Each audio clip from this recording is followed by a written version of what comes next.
Bismillah və salatu və salamu alə Rasulillah. Amma ba'd. Üç əsas və onların dəlilləri kitabının şərhi. Müəllif Şeyxülislam Muhammed bin Abdülvəhhab bu mövzunu seçməsinin səbəbini açıqlayaraq bildirir ki, onun bu seçimi çox sayda tələbənin həmin əsasları, yəni qaydaları əzbərləmək, anlamaq, onlara əməl etmək və insanları onlara dəvət etmək istəyinə cavab olaraq edilmişdir. Buna görə də müəllif bu əsasları şərh etməyə başlamış və Allah Taala'dan söz və əməllərində ona ixlas bəxş etməsini diləmişdir. Şeyxin bu əsərini şərh edən alimlər çoxdur. Biz isə böyük alim doktor Muhammed Əmən Əl-Cəminin Allah ona qəni-qəni rəhmət etsin, şərhi barəsində danışmaq istərdik. Öncə bu görkəmli elm xadimi haqqında qısa məlumat verməyi məqsədə uyğun hesab edirik. Şeyx Muhammed Əmən Əl-Cəmi 1930-cu ildə Efiopiyada anadan olmuşdur. Orta məktəbə Efiopiyada başlamış, sonradan Səudiyyə Ərəbistanının Ər-Riyad şəhərinə gedərək orta təhsilini burada tamamlamış, həmçinin şəriət elmləri üzrə bakalavr təhsili almışdır. Magistratura səviyyəsi üzrə təhsilini Pakistanda, doktorantura təhsilini isə Misirin Qahirə şəhərində almışdır. O, Misirdə əqidə ixtisası üzrə doktorluq dərəcəsinə layiq görülmüşdür. Bundan sonra Şeyx Muhammed Əmən Əl-Cəmi Mədinə şəhərində yerləşən İslam Universitetində əqidə fənni üzrə müəllim və doktor kimi fəaliyyət göstərmiş, bir müddət əqidə kafedrasının müdiri olmuşdur. Bununla yanaşı Məscid Ən-Nəbəvidə, yəni Peyğəmbər məscidində də dərslər vermişdir. Muhammed Əmən Əl-Cəminin əqidə və mənhəcində Quran, Səhih Sünnə və Sələf-i Salihin yolu daim əsas meyar olmuşdur. O, tövhidə, sünnəyə bağlılığı və bidətlərdən uzaq durmağı mühüm prinsip kimi qəbul etmişdir. Muhammed Əmən Əl-Cəminin mənhəcində hakimə, müsəlman başçılara İtaət məsələsi xüsusi yer tutur. O, əhl-i sünnə etiqadına əsasən müsəlmanların hakimlərinə şəriətə müxalif olmayan məsələlərdə itaət etməli olduqlarını və onlara qarşı çıxmağın cəmiyyətdə böyük fitnə və qarışıqlığa səbəb ola biləcəyini vurğulayırdı. Onun mənhəcində hakimə itaət kör-körənə şəkildə deyil, şəriəti müəyyən etdiyi çərçivədən kənara çıxmır. Bu səbəbdən Şeyx Muhammed Əmən Əl-Cəmi müasir dövrdə hakimlərə itaət və onlara qarşı çıxmaqdan çəkinmək, o cümlədən cəmiyyətin sabitliyi mövzularına ən çox müraciət edən alimlərdən biri kimi tanınmışdır. Onun bu mövqeyi həm tərəfdarları tərəfindən əhl-i sünnə mənhəcinin qorunması kimi qiymətləndirilmiş, həm də bəzi tənqidçilər tərəfindən müzakirə edilmişdir. Qurana, sünnəyə və sələf-i salihin fəhminə bağlı olan bu mənbələrə əsaslanaraq şəri çərçivədə hakimə itaəti əmr və təbliğ edən Muhammed Əmən Əl-Cəmini təəssüf ki, bəzi azmış firqələr və haqqı düzgün tanımayan insanlar cami firqəsinin yaradıcısı və banisi kimi təqdim edirlər. Halbuki bu cür nisbət onun mənhəcinin düzgün anlaşılmadığını göstərir. Şeyx Muhammed Əmən Əl-Cəminin hakimə itaət məsələsindəki mövqeyi onun şəxsi prinsipi deyil, Quran, sünnə və sələfi salihin fəhminə əsaslanan bir yanaşma kimi təqdim olunur.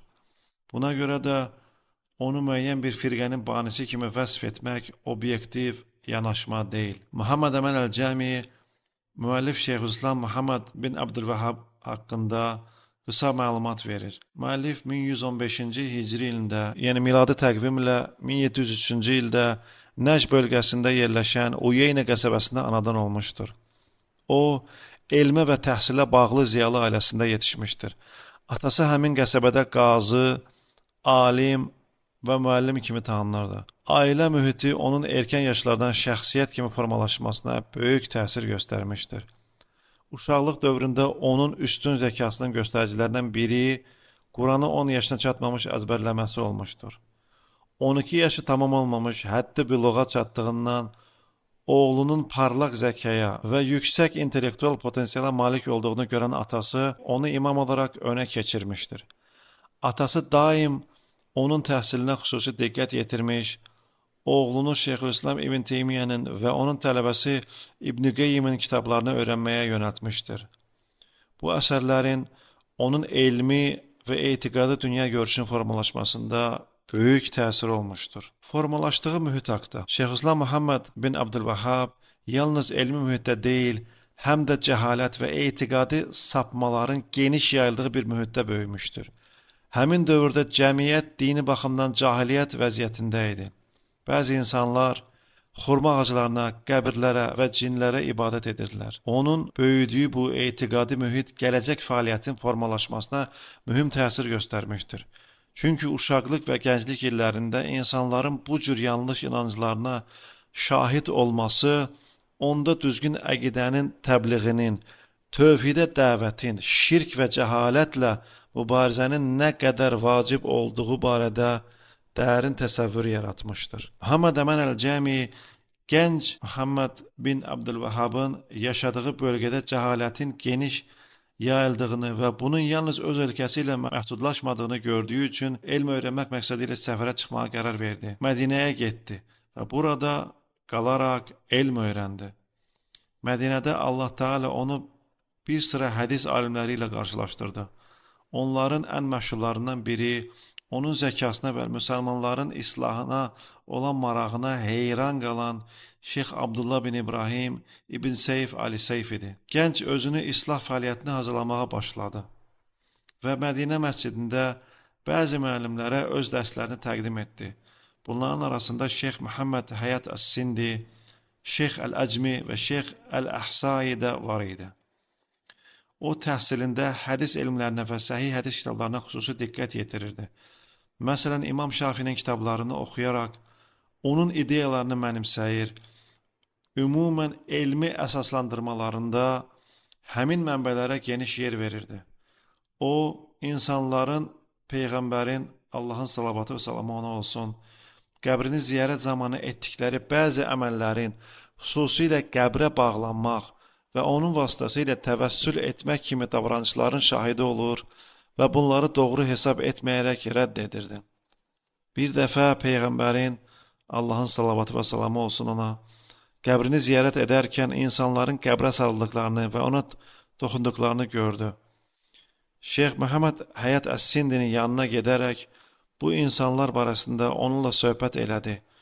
Şeyxin məsələyə elmi, məntiqi münasibəti ona bu yöndə ciddi istiqamət verdi. Şeyx gəncə cavab olaraq bildirdi ki, bu insanlar onun etdiyi kimi davranmağa qadir deyillər və hətta şeyxlərin yanında belə bu cür davranmağa cürət etməzlər. Şeyx bir müddət Mədinədə qaldığını, müəllimlərindən oxuduğu kitablar üzrə icazə aldığını, daha sonra İraqa və Bəsrəyə getdiyini bildirir. Bəsrədə şəhərin tanınmış alimlərindən olan hədis və ərəb dili, nəhv elmlərini dərindən bilən bir alimlə tanış oldu. Onun yanında qalaraq ərəb dili və hədis elmlərindən bəhrələndi. Bəsrədə xüsusilə qəbirləri ibadəti və cəmiyyətdə mövcud olan bəzi açıq günahları inkar etdi. Şeyx islah fəaliyyətinə çalışırdı. Çünki müəllimi Əl-Məcmu onu sevirdi və ona təsir edirdi. O düşünürdü ki, tələbə öz müəllimindən təsirlənə bilər. Buna dəlil olaraq İmam Şafinin İmam Əhmədə dediyi söz nəql edilir. Əhmədin hədis elminin onunkundan daha çox olduğunu və əgər hər hansı hədisi bilmirsə, onu insanlara çatdırmalı olduğunu söyləmişdir. İmam Əhməd İmam Şafinin tələbəsi idi. Əl-Məcmudə Muhammed bin Abdülvahhabdan təsirlənmişdi. Nəticə olaraq Sufi təriqətinin davamçıları bu məsələdən xəbər tutaraq onu Bəsrədən qovurlar. Bəsrədən Zübeyrə qayıdarkən o çox çətin bir yolla qarşılaşdı və susuzluqdan az qala həlak olacaqdı. Lakin Allahın lütfu ilə çətinlikdən xilas oldu. Öz ölkəsinə qayıtdı, sonra Şam bölgəsinə getdi və orada müxtəlif ərazilərə səfər etdi. Əhsa bölgəsində Şafi məzhəbinə mənsub bir alimdən dərs aldı. Həmçinin Hicaz, İraq, Şam və Şərqi Ərəbistan bölgələrinə etdiyi səfərlər onun müsəlmanların mövcud vəziyyəti ilə bağlı təsəvvürlərini genişləndirdi. Buradakı dini və cəhalət mühiti onun görüşlərini formalaşdırdı. Buna görə də sonda öz ölkəsinə qayıdaraq dəvət və islah fəaliyyətinə başlamağa qərar verdi. Bununla yanaşı gərgin elmi yaradıcılıqla məşğul olan alim bəzi cahil insanların ciddi müqaviməti ilə qarşılaşdı. Həyatının təhlükədə olduğunu anlayan şeyx oranı tərk etmək məcburiyyətində qaldı. Uyeyna getdikdən sonra şəhərin əmri tərəfindən qəbul edildi.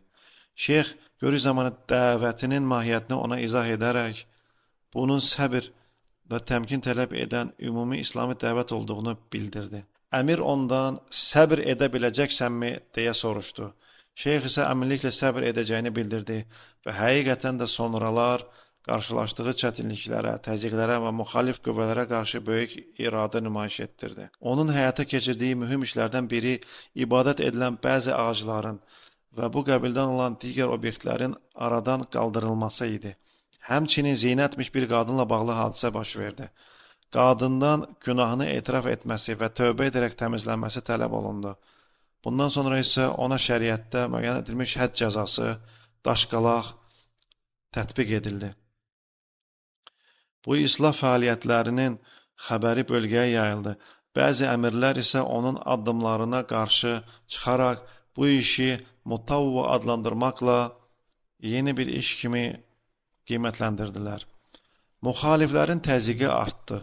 Hətta bəziləri Uyeyna əmrini təhdid edərək şeyxin həmin bölgədən çıxarılmasını tələb etdilər. Bu, dəvətin başlanğıcında qarşılaşdığı müxalifətin nə qədər güclü olduğunu göstərir. Şeyxin Diriyəyə köçməsi. Şeyx Muhammed Əməl Cəmi bildirir ki, başına gələn hadisələrdən sonra Şeyx Muhammed bin Abdülvahhab Diriyəyə doğru yola düşərək İbn Suveylimin evində məskunlaşdı. İlk Səudiyyə dövlətin qurucusu İmam Muhammed İbn Saud şeyxin Diriyəyə gəldiyini öyrəndikdə adamlardan bir neçəsini İbn Suveylimin evinə göndərdi. Beləliklə o şeyxlə tanış oldu və onun dəvətinin mahiyyəti haqqında məlumat aldı. Bu görüş mühüm nəticələrə səbəb oldu. Ailə şeyxi və onun dəvətini yaxından tanıdıqdan sonra İmam Muhammed İbn Sauddan onun fəaliyyətini dəstəkləməsini xahiş etdi. İmam Muhammed İbn Saudun dəvət fəaliyyətinə dəstəyi. İmam Muhammed İbn Saud bu çağırışa müsbət cavab verdi. Şeyxə və onun dəvətinə dəstək olacağını bildirdi. O, bunu Allahın ona bəxş etdiyi bir nemət kimi qiymətləndirdi. Şeyx daha əvvəl Uyeyna əmiri ilə görüşündə olduğu kimi ona bildirdi ki, bu dəvət yalnız müəyyən bir məsələ ilə məhdudlaşmır. Əksinə onun məqsədi dini yeniləmək, cəmiyyətdə yayılmış cahiliyyət təzahürlərini aradan qaldırmaq və insanları İslamın əsaslarına qaytarmaqdır. Bu dəvət əqidə və dini hökmlərdə cahiliyyətə aid heç bir təzahürün qalmasına yol verməməyi qarşısına məqsəd qoyurdu. Dəvət uğrunda çalışma haqqında razılaşma. Bundan sonra İmam Muhammed İbn Saud dəvətə dəstək verməyə hazırlaşdı və şeyxlə dəvətin yayılması üçün ciddi fəaliyyət göstərmək barədə razılığa gəldi. Bu razılaşmanın ən mühüm nəticələrindən biri Diriyənin dəvət mərkəzinə çevrilməsi oldu. Şeyxin yanında elm öyrənmək və ibadət etmək üçün müxtəlif yerlərdən tələbələr Diriyəyə gəlməyə başladılar. Bu, dəvət fəaliyyətin gedişində mühüm dönüş nöqtəsi oldu. Çünki dəvət fərdi səylər və davamlı səfərlər mərhələsindən çıxaraq dini elmi fəaliyyət mərkəzinə çevrildi. Şeyx Muhammed Əman Əl-Cəmi bildirdi ki, dəvət getdikcə genişlənərək əvvəlcə Mədinə şəhərinə çatdı, daha sonra isə Ərəbistan yarımadasının müxtəlif bölgələrinə yayıldı. Bununla yanaşı, müxtəlif bölgələrdə dəvətə qarşı təbliğatlar meydana çıxdı və bəzi yerlərdə bu dəvət Vəhhabilik adlanan 5-ci məzhəb kimi təqdim edildi. Şeyx Muhammed Əman Əl-Cəmi'nin fikrincə, bu təbliğatlar bir çox insanların dəvət haqqında yanlış təsəvvürə sahib olmasına səbəb oldu. Mahiyyətcə dəvətin 4 imamı və övliyaları düşmən hesab etdiyi, Peyğəmbərə, Allahın ona salavat salamı olsun və sahabələr hörmət etmədiyi iddia olunurdu. Dəvətin yayılması və təsirləri. Şeyx Muhammed Əman Əl-Cəmi bildirir ki, Şeyx Muhammed İbn Abdülvahhab dəvəti yeni bir dini anlayışa və ya hər hansı şəxsi məzhəbə çağırış deyildi. Əksinə, bu dəvət Quran və sünnəyə qayıtmağa, düzgün əqidəyə yiyələnməyə, Peyğəmbərə, Allahın o salavat salamı olsun və səhabələrə hörmət etməyə çağırış idi. O, bu dəvətin zaman keçdikcə müxtəlif bölgələrə yayıldığını, hətta Afrikaya qədər çatdığını və müxtəlif elmi məktəblərə, o cümlədən Səudiyyə Ərəbistanındakı məktəblərə təsir göstərdiyini qeyd edir. Dəvətin təsiri Ərəbistan yarımadasının hüdudlarını aşaraq bir sıra ərəb ölkələrinə və Hindistan yarımadasına və daha sonra isə İslam dünyasından kənarda yerləşən digər ölkələrə qədər yayılmış, bir çox insanların düşüncəsində dərin iz buraxmışdır. Bunun əksinə olaraq, dəvətə qarşı çıxan və onunla mübarizə aparmağa çalışan müxtəlif hərəkat və cərəyanlar meydana gəlmişdir. Muhammed Əmin Əl-Cəmi bunların bəzilərini tövhid və sünnə dəvətinə qarşı yaranmış hərəkatlar kimi təqdim edir. Muhammed Əmin Əl-Cəminin nəzərində dəvətin həqiqəti. Şeyx Muhammed Əmin Əl-Cəmi vurğulayır ki, Şeyx Muhammed bin Abdülvəhhabın müdafiə etdiyi dəvət əqidə, tövhid və sünnə üzərində qurulmuşdur. Bu dəvətin məqsədi sadəcə mübahisə və qarşıdurma yaratmaq deyil, əksinə onun əsas məqsədi müsəlmanları əqidəni və dini hökmləri, ərəb dilini, hədis və Quran elmlərini, eləcə də Quran və sünnənin düzgün anlaşılmasına xidmət edən bütün faydalı elmləri öyrənməyə təşviq etməkdir. Buna görə də Şeyx Muhammed Əmin Əl-Cəmi elm öyrənməklə Allah yolunda cihad arasında əlaqə qurur və elm öyrənmək üçün göstərilən səyi cihadın növlərindən biri hesab edir. Elm söz və əməldən əvvəl gəlməlidir. Çünki insan Allah Taalaya düzgün şəkildə ibadət edə bilməsi üçün elmə ehtiyac duyur. 4 məsələnin şərhi. Şeyx Muhammed Əmin Əl-Cəmi Şeyx Muhammed bin Abdülvəhhabın bu sözünü nəql edir.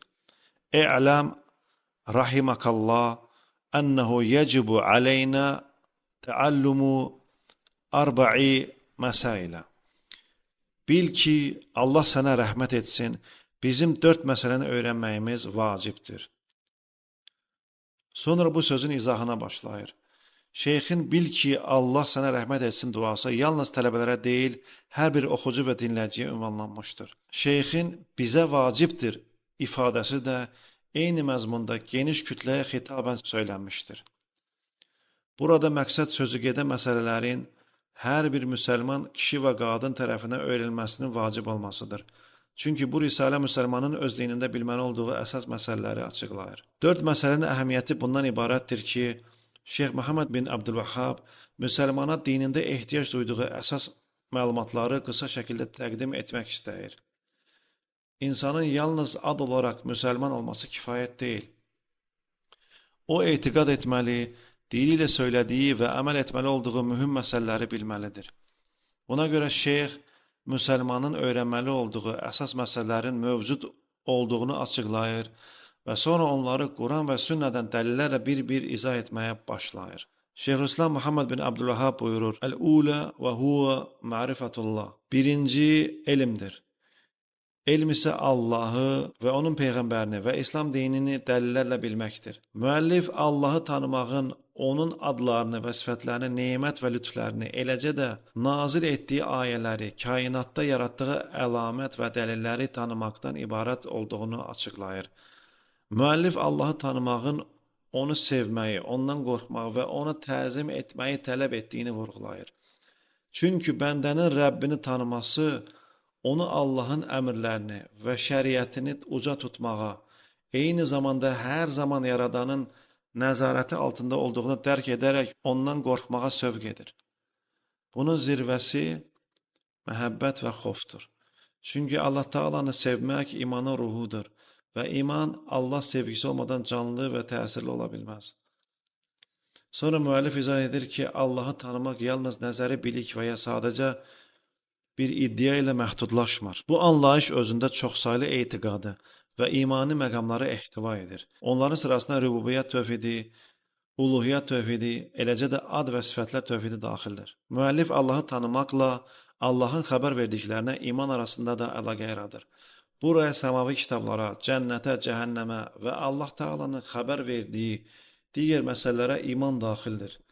Beləliklə Allahı tanımaq, iman, tövhid və ibadət anlayışlarının əsasını təşkil edir.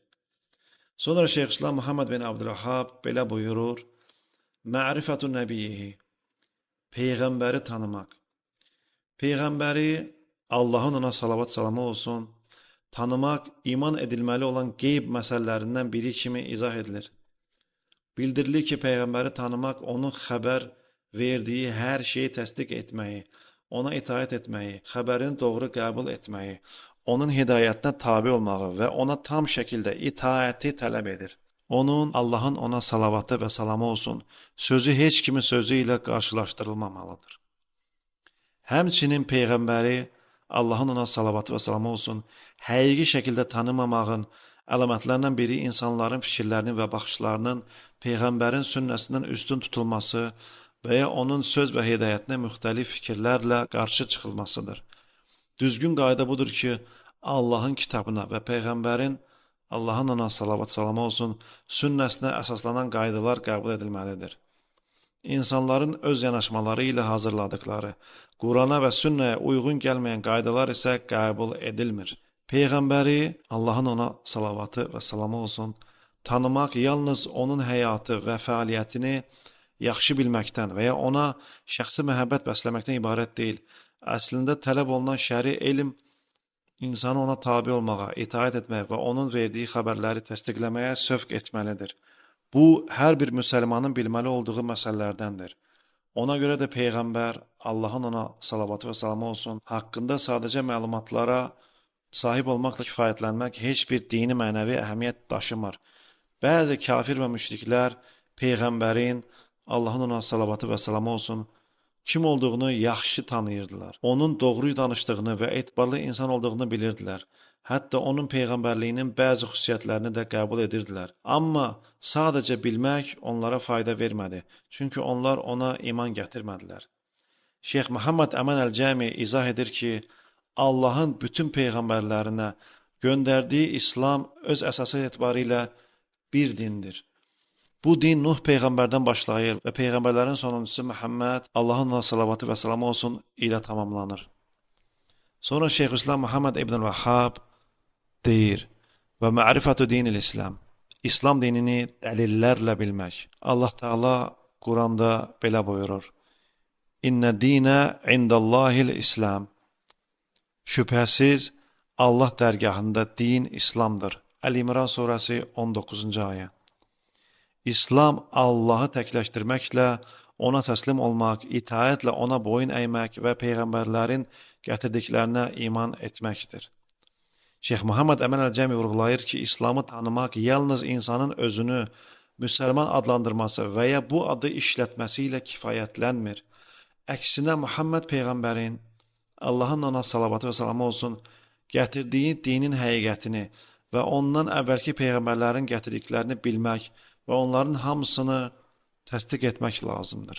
Şeyx Muhammed Əmin Əl-Cəmi xəbərdarlıq edir ki, sonradan dinə daxil edilmiş və bəzi insanlar tərəfindən İslami adlandırılan bir sıra qaydalar vardır ki, əslində bunlar Peyğəmbərin, Allahın ona salavatı və salamı olsun, gətirdiyi İslamla bağlı olan məsələlər deyildir. Bunlara heç bir dəlillə əsaslanmadan dinə aid edilən bəzi adət və ənənələr, eləcə də Quran və sünnənin tamamlanmasından sonra meydana çıxan bir sıra bidətlər daxildir. Bunun nümunələrindən biri bəzi insanların zikr məclisləri adı ilə toplaşaraq Allah, Allah, Allah kimi tək sözlərlə zikr etmələri və Peyğəmbərdən, Allahın ona salavat salamı olsun, sabit olmayan xüsusi formada şəri zikirləri kollektiv şəkildə yerinə yetirmələridir. Şeyx Muhammed Əmin Əl-Cəmi bildirir ki, şəri zikir Peyğəmbərin, Allahın ona salavatı və salamı olsun, etdiyi zikirdir. İnsanların bir araya gəlib hər hansı əməli zikir adlandırması həmin əməlin şəri olması demək deyil. Həmçinin bəzi insanların bir sıra əməlləri də dinə aid etdikləri qeyd olunur. Bunlara salih şəxslərlə təvəssül etmək, onlardan dua diləmək, qəbirlərinin ətrafında təvaf etmək və onlara sığınmaq kimi əməllər daxildir.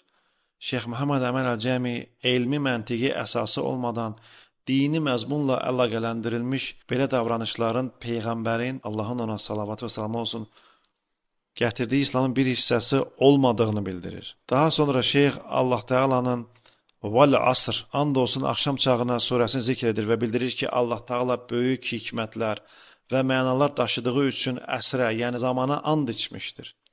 İnsan isə yalnız Allah Taala'ya and içə bilər. Çünki and içmək ibadətdir və ibadət yalnız Allaha məxsusdur. Allah Taala istədiyi məxluqa, varlığa and içə bilər. Çünki bu varlıqlar onun mülküdür və o sonsuz hikmət sahibidir. Bəndələrə isə Allahın şəriətinə tabe olmaq əmr edilmişdir. Buna görə də onlar yalnız Allaha and içməlidirlər. Muhammed Peyğəmbər, Allahın ona salavatı və salamı olsun, səhih hədisdə belə buyurmuşdur. Mən kənə halifən fəliyahlif billahi o liyasmut. Kim and içəcəksə, ya Allaha and içsin və ya sussun. Mömin and içmək istədikdə yalnız Allaha and içməlidir. Allaha and içmək istəmirsə, and içməkdən çəkinməlidir. Məhəmməd Peyğəmbərin, Allahın ona salavat və salamı olsun, risaləsi ilə ondan əvvəl göndərilmiş Peyğəmbərlərin risalələri arasında mühüm fərqlərdən biri onların əhatə dairəsi ilə bağlıdır. Belə ki, əvvəlki Peyğəmbərlər müəyyən bir qövmə, həmin qövmin dilində və müəyyən zaman çərçivəsində göndərilmişdilər. Buna görə də əvvəlki risalələrin hər birinin müəyyən olmuş bir müddəti və əhatə dairəsi var idi. Muhammed Peyğəmbərin, Allahın ona salavat və salamı olsun, risaləsi isə sonuncu və ümumbəşəri risalədir. O, bütün insanlara göndərilmiş, onun gətirdiyi şəriətin hökmləri isə qiyamət gününə qədər qüvvədə qalacaqdır. Buna görə də Muhammedin, Allahın ona salavat salamı olsun, Peyğəmbərliyi İslam tarixində xüsusi və müstəsna əhəmiyyət daşıyan mərhələ hesab olunur. Buna əsasən Allahın əsrə and içməsində bu dövrün əhəmiyyətinə bir işarə olduğu qeyd edilir. Çünki əsr Muhammedin, Allahın ona salavat salamı olsun, Peyğəmbərlik və sonuncu risalə dövrünü əhatə edir. Bu mərhələdə bəşəriyyət üçün ümumi hidayət Peyğəmbərin risaləsi ilə tamamlanmışdır. Sonda Şeyx Vəl-Əsr surəsindəki əsr sözünün zaman və uzun dövr mənasında olduğunu bildirir. Beləliklə o, bütün dövrləri əhatə edir. Allah Taala böyük hikmətlərə görə əsrə and içmişdir. Bu surə insan cinsinin zərər və həlak içində olduğunu bildirir. Bu zərərdən xilas olanlar isə Əsr surəsində qeyd edilən 4 xüsusiyyətə sahib olanlardır.